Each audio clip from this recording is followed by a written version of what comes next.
Hey there, it's Tom Ryan, founder and CEO of ICR. Before we get into the next episode, I wanted to ask that you subscribe to the show. It'll help us get even more unique and interesting guests on the podcast and in turn continue to educate management teams and the growing ecosystem that creates value for fast-growing private and public companies. And while you're at it, head over to Apple Podcasts and leave us a 5-star rating. Very much appreciated. I'm 65 years old. If somebody says to me, like, what's my biggest regret? My biggest regret right now is I'm not 45, because I can't even tell you how excited I am about what this company can do in the next couple of decades. It's always a pleasure to speak with an industry leader who has maintained a strong passion and drive for his work, even after multiple decades in business. Evolving, trying to take risk on new ideas and new content. That's what we're all about.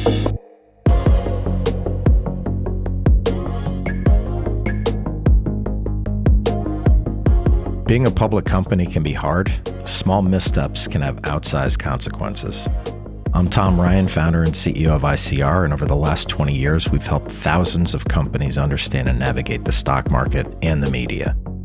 We'll demystify these and other increasingly complex stakeholder groups so you can focus on what you do best, building your company and unlocking your true potential. This is Welcome to the Arena. A lot of successful family businesses have a good story behind them, but today's guest has an extraordinary one, and it's all about innovation, creativity, and loving what you do.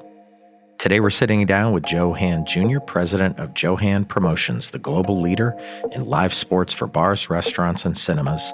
In his role, Joe focuses on fostering lasting relationships and delivering exceptional experiences for commercial customers, helping them drive their own revenue. For over 35 years, Joe has guided the business, which is now the largest independent distributor of closed-circuit TV and pay-per-view programming in the world. Prior to joining his father in the family business, Joe began his career in professional sports as a 10th-round draft pick of the Philadelphia 76ers. In 1980, he joined Joe Hand Promotions as a part-time team member before going on to create Cable Sports Network, a company that provided fresh sports programming to growing cable systems. He then assumed the role as president of Joe Hand Product Promotions in 1987. In addition to his role at Joe Hand Promotions, Joe's distinguished philanthropic work includes opening the Joe Hand Boxing Gym in Philadelphia in 1995. The gym is a nonprofit organization that provides a variety of boxing classes to men and women of all ages and ability levels. They offer programs dedicated to disabled veterans, those diagnosed with Parkinson's disease, as well as adults and children with disabilities. Let's enter the arena with Joe Hand Jr.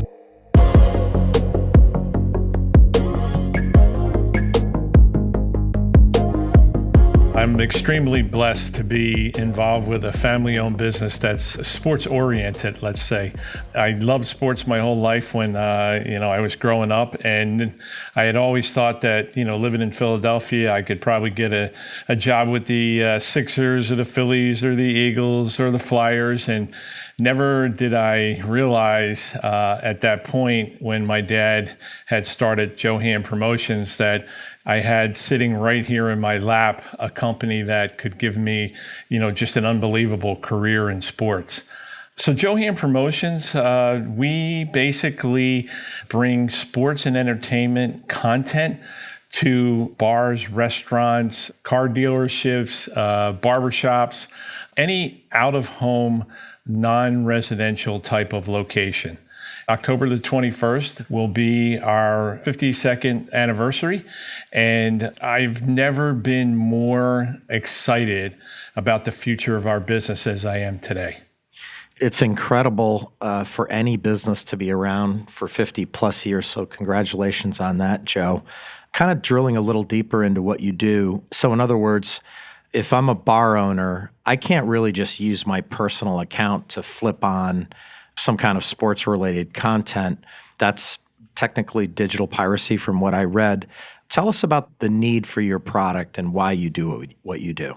So I'll share with you a story that happened to us about 3 years ago. I was invited to go to the offices of ESPN to talk to them about their ESPN Plus platform.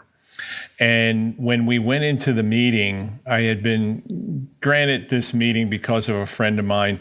And I was talking to the boss that was running ESPN Plus at the time. And I said, listen, I appreciate you having me here. And all I'm really looking for is an introduction to whoever the person is in your company that is selling ESPN Plus to bars and restaurants. And the guy looked across the table to me and he kind of paused. He goes, "You're just looking for an introduction?" I said, "Yeah." And he went to his right and there was probably a guy, John, and he said, "John, who's handling commercial sales for ESPN Plus?" And John looks with a puzzled look in his face. He goes, I don't know, John. And he goes, "Tony, who's to the other side? Tony, who's handling the commercial sales?" And Tony says, "I don't know if we're selling ESPN Plus to bars and restaurants." Oh my God. I said, hold on. There's a fight going to break out across the other side of the table from me. I'm being a really good attorney here because I asked a question because I know the answer. And the answer is, you're right. You don't have anybody. But that's what Johan Promotions is here for. That's what we do. And they had explained to me that they had some big Wharton School guy write this big business plan for them. And no one ever gave any consideration to selling ESPN Plus to bars and restaurants. It's like absolutely mind-blowing, right? Right? I thought the same thing. And you know what, Tom? All that had happened in that day was so much of it throughout my whole career is that it oftentimes is overlooked, the opportunity to take unique sports and entertainment content to bars and restaurants, casinos, racetracks, wherever the public viewing location is. You know, we have the ability to get it there. And now with streaming, like, I'm 65 years old. I got to tell you something. If somebody says to me, like, what's my biggest regret? My biggest regret right now is I'm not 45, because I can't even tell you how excited I am about what this company can do, you know, in the next couple of decades that are coming along because of streaming. It's awesome. I'd love to hear the story about how the business started with your dad and everything. Take us through, like, what your dad did. How did he start the whole thing? What's the origin story? So my father was in his early to mid 30s, and he was a police officer working in the city of Philadelphia. And he read an article in the Philadelphia Daily News about the 6 prominent businessmen that were starting a company called Cloverlay. And that company's purpose was to manage the boxing career of a young heavyweight that was coming back from the Olympics with a gold medal by the name of Joe Frazier. And my dad just thought this was kind of like the coolest idea. So he wrote a postcard to one of the principal owners. And like I said, these guys were really, really wealthy guys. And this was kind of going to be like a fun investment for them. They were just going to own a fighter, go out and get a steak and a beer before he fought and hang out, and then go see their guy, try to win a fight. So they got in contact with my dad and they said, "We love it. You're a cop in the city of Philadelphia. You're the kind of guy we want involved in this. So come to the next board meeting and bring $500 with you. And that'll get you 2 shares of stock." My dad didn't have the money. He had to go borrow the $500 from the Police and Fire Credit Union to buy the 2 shares. And he went, and then a few years passed by and he became the business manager for Cloverlay. They kept giving him more responsibilities because these guys were very successful. They liked the idea, but they didn't want to work it, And so he wakes up one day, March the 8th, 1971, and he's standing ringside at Madison Square Garden with Frank Sinatra to his right, Burt Lancaster to his left, and up in the ring is Joe Frazier, the heavyweight champion of the world, and he just beat Muhammad Ali, and in what some people still to this day call, one of the greatest fights of all time. The big left hook. The big left hook. My dad always said Joe was not the best fighter that he ever saw. Ali was clearly one of the best, but he said no one had a bigger heart than Joe Frazier. And so that's how my dad got his introduction to sports. And what happened back in those days was they would show these fights. It was kind of my dad's idea to take these fights and show them in big arenas where he would erect like these movie theater screens, 20 by 20 foot screens at each end of the arena, put two movie projectors in the middle of the floor and project the fight up onto the screen. And then people would buy, tickets for $10, $15, $20 to see Joe Frazier against Muhammad Ali, in a sold out Spectrum here, like in South Philadelphia. Yeah, I mean, it's just incredible. And business founded again in 1971, and it's evolved tremendously over the last 50 years with technology. It's amazing that you've been able to stay ahead of it all and kind of innovate along the way. How do you look at innovation, and how's the business really evolved? So it's a great question. Being a 52-year-old company, we've had a lot of good moments and a lot of pivotal moments. And my dad was always the guy preaching to us to make sure you follow technology. Don't let it stop you from following it because you can't figure out what you're going to do when you get there. When you get there, figure out how you get a seat at the table. And I think as a company, if we've had a motto here, it has been about evolving and embracing technology. And it's never been more important for us as a company than, in these last 7 or 8 years when streaming has, kind of come onto the scene for us. And, without my dad's leadership and, guidance and mentorship, we wouldn't be the successful company that we are. Yeah. Well, let's go back to the business itself, and not the what, but the why. For a bar owner, let's say I owned a bar. What are you doing for me? What is the benefits of doing business with Johan? What are the things that you're really going to bring to the table for me when we do business together? So one of the things we try to pride ourselves on is not being a just transactional kind of company with the bar owner. We don't want to be the kind of sales company that calls up, quote you a price for a particular event or fight, and once you make your payment, then we've forgotten about you and we've moved on to the next payment.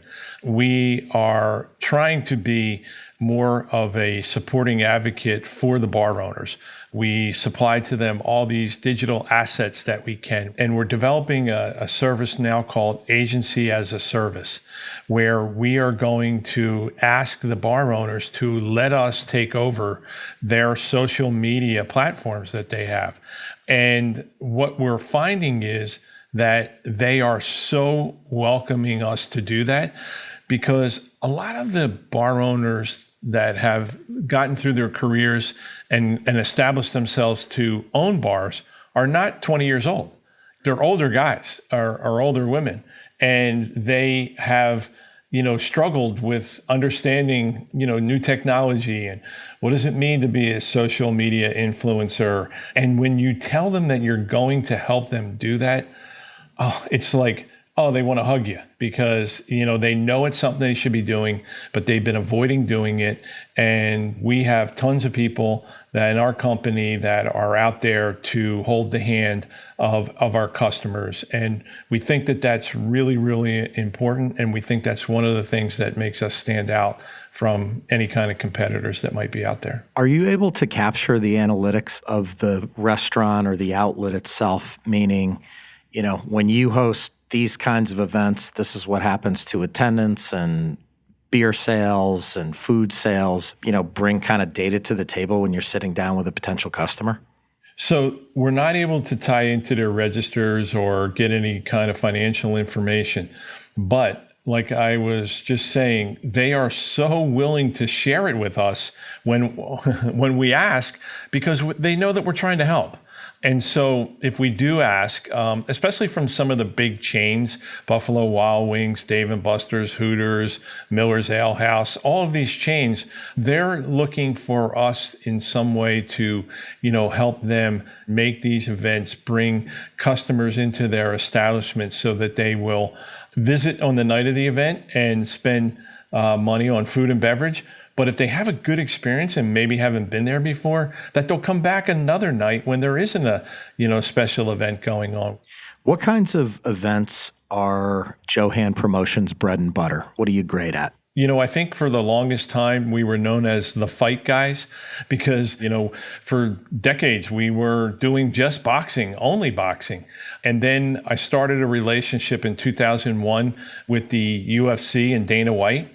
And Johan Promotions is the only vendor that Dana White has stayed with since the very first month that he opened up the UFC in Las Vegas. So boxing is sort of our foundation. MMA, and particularly the UFC, is also our biggest events. But, these other platforms that are the streaming platforms now, ESPN Plus and DAZN, those are all now growing in the subscription category, which we didn't have. We were, when there was a big fight, you would crank it up and you'd sell, 10,000 bars to watch a big fight. And then you'd shut it down till the next fight came along in 3 or 4 months. Now with the streaming platforms, we're bringing programming to them, 24/7, 365 days a year. ESPN Plus 1 month last year gave us a statistic that they had 40,000 unique events in one particular month. I don't even know how they could do that. It's incredible.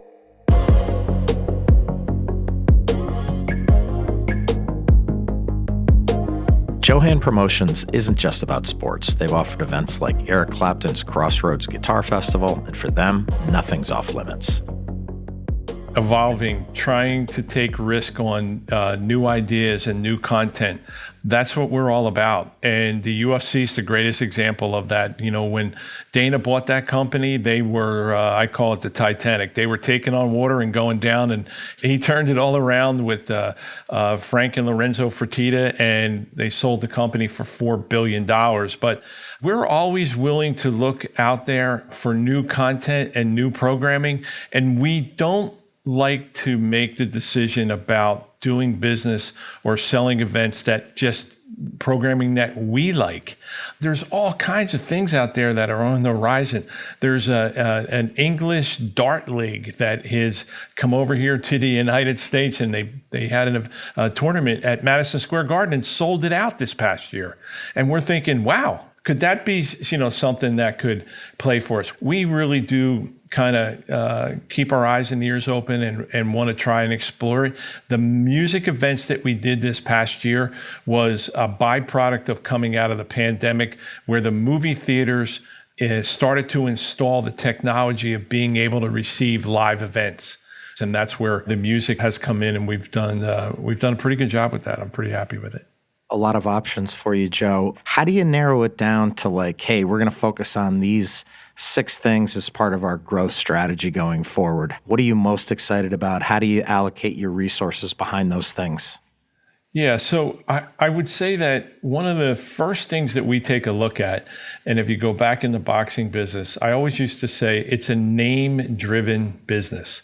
You have to have big names in the industry to lead the show.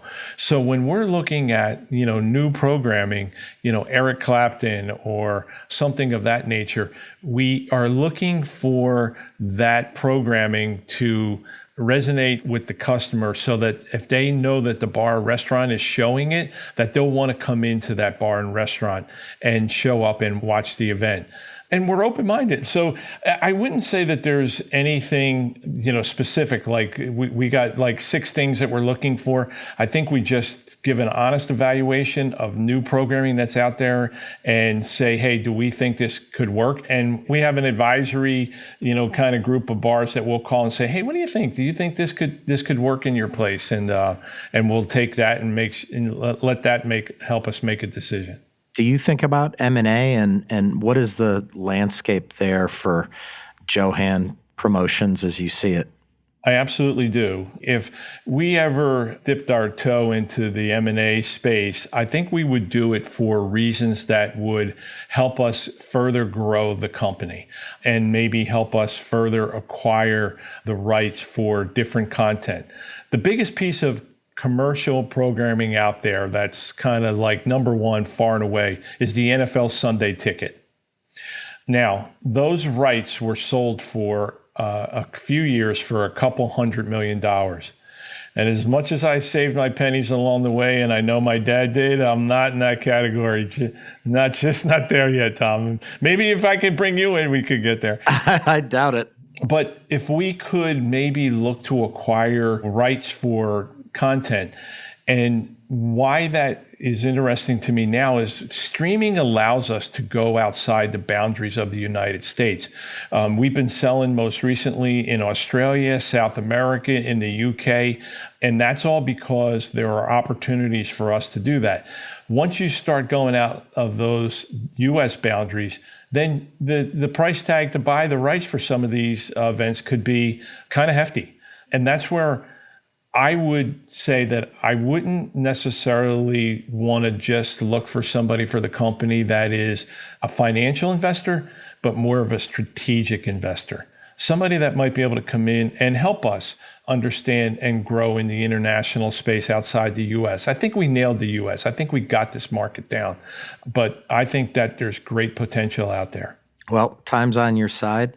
One thing I was blown away by, Joe, was the partnerships that you have with some of the biggest sports and media companies in the world. It's incredibly impressive. We have a long-term relationship with WWE, a new wrestling partner that's just come into the space in the last 5 years, AEW, and all the boxing guys, Premier Boxing Championships, Top Rank.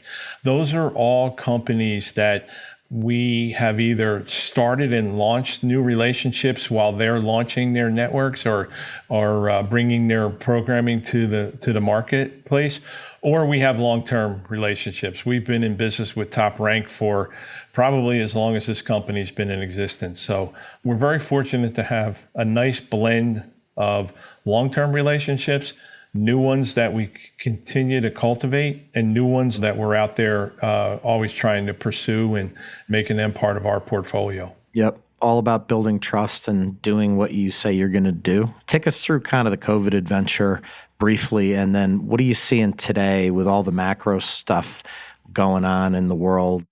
Great question. I start to break out a little bit of a sweat when I start thinking about the pandemic.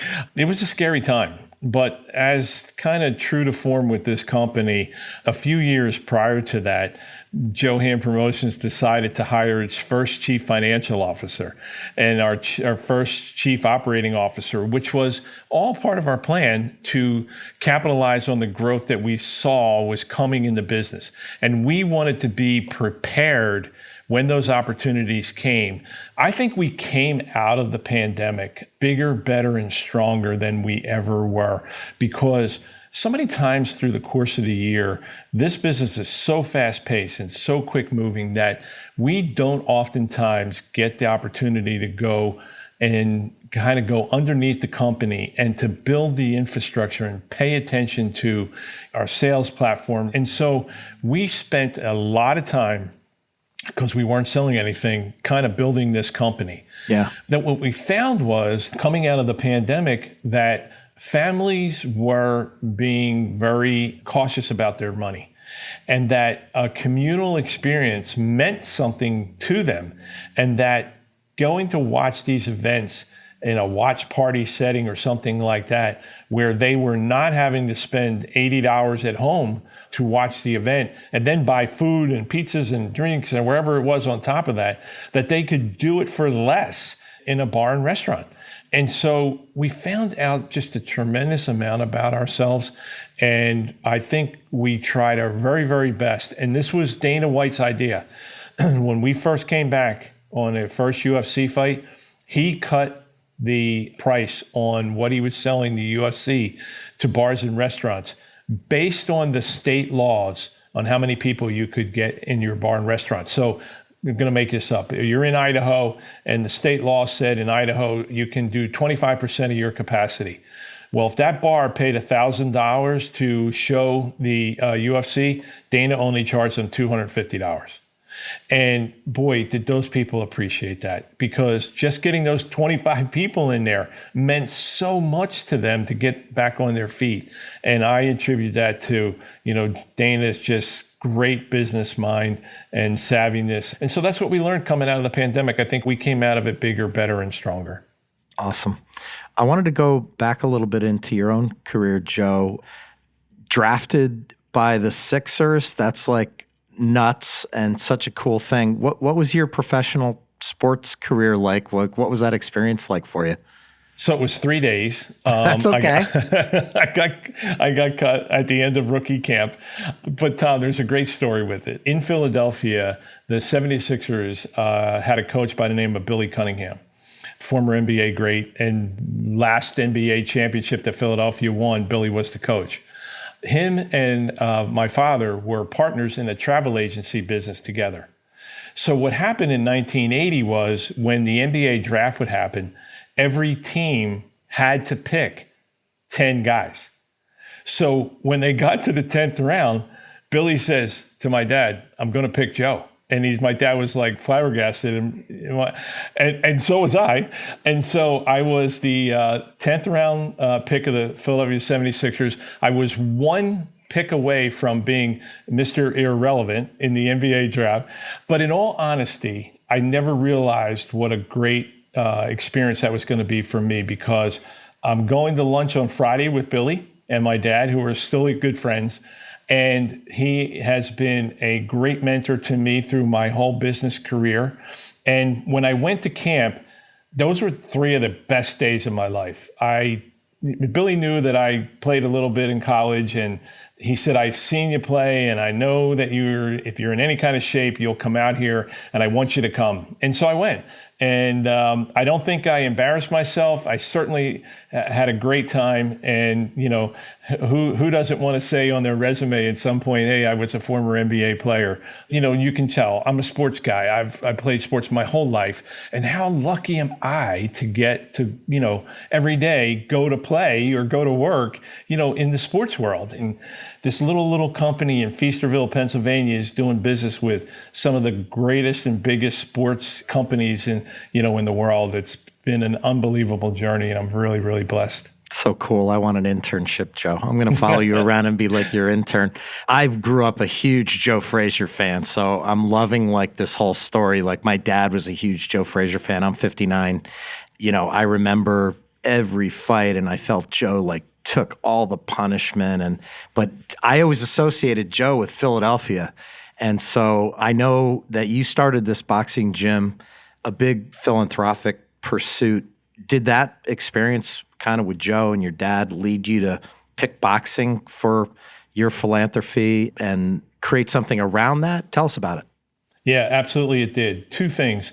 My dad was, as I said before, a police officer in the city of Philadelphia for 18 years. And my mom was a police officer for 23 years in the city of Philadelphia. And I guess there was probably a period of time, we were a 20, 25-year-old company, and we were feeling pretty grateful as a family about the success that we had in the Philly area. And my parents said, well, what are you going to do about giving back? And I'm like, I don't know. Like, what should I do? And they said, well, why don't you think about opening up a boxing gym? And I'm like, really? And they're like, yeah, because what they explained to us as in their careers as police officers, when there was a community center that provided a safe haven for kids in the city of Philadelphia, those children and that program usually thrived. And so it was the easiest thing in the world for us to merge the 2 things together. And so we started the Johan Boxing Gym, and we recently moved it outside the city and underneath the same roof as Johan Promotions. And we have a different need to the community that we're serving now.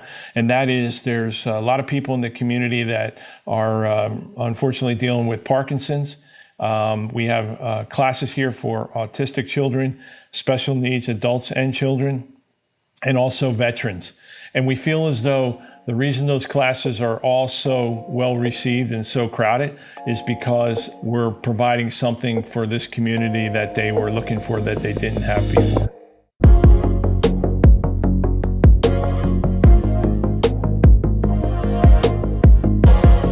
The amazing 50-year history of Johan Promotions is a great American dream story. Joe and his father have built a company that is all about partnerships, innovation, and creating fantastic experiences for everyone to share.